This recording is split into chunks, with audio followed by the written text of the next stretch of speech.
Sí. Cuando todo el mundo esperaba, todo el mundo se había ido a Los Ángeles. Dicen que el paso de la solicitud de visas y el paso de mexicanos hacia aquel lado fue histórico, no se había visto desde que huían así en la revolución, y era para ver al ratón, que era pues, como la primera esperanza real del boxeo mexicano, en una tradición de boxeadores que llegaban un pasito antes de llegar se desplomaban y se derrumbaban en la miseria más atroz, como el Chango Casanova, etcétera. Y entonces es un año fascinante.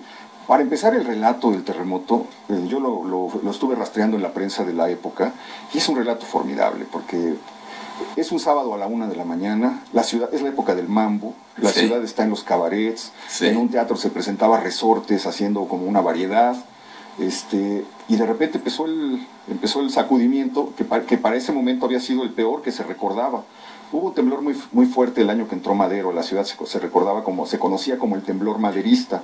El mero día que entró Madero tembló y hubo muchísimos muertos, se cayeron muchos edificios, y al ratito entró Madero y todo se volvió fiesta y júbilo, de manera que el temblor pasó como a segundo plano. Y nadie recordaba ya un sacudimiento como el que pasó en el 57.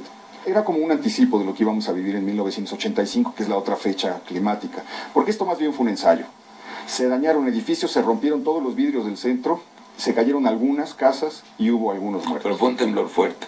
Fue un temblor fuerte, pero la ciudad no había sido sometida a los rigores a la que la sometimos durante los 30 años que siguieron, ¿no? Por eso el 85 fue brutal. Allí se acabó en México.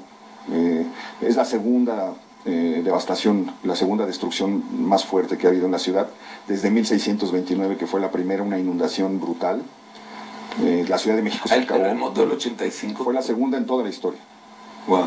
Sí, 1629 la ciudad quedó desierta, deshabitada, la gente se fue y se murieron 60,000 personas en la inundación. Y lo más dramático es que, según los cronistas, la inundación duró 5 años. El agua no bajó en 5 años. Todo México se volvió una laguna, como dice la canción. México en una laguna. México en una laguna. Y duró esa laguna 5 años, hasta que empezó a bajar el agua y volvieron a hacer la ciudad en un lugar donde no tenían por qué haberla hecho, y por eso pagamos el precio que pagamos cada que hay una lluvia típica, que se vuelve otra vez la laguna y las acequias a llenar, y cada que hay un temblor, porque estamos sobre el lecho seco de un lago, ¿no?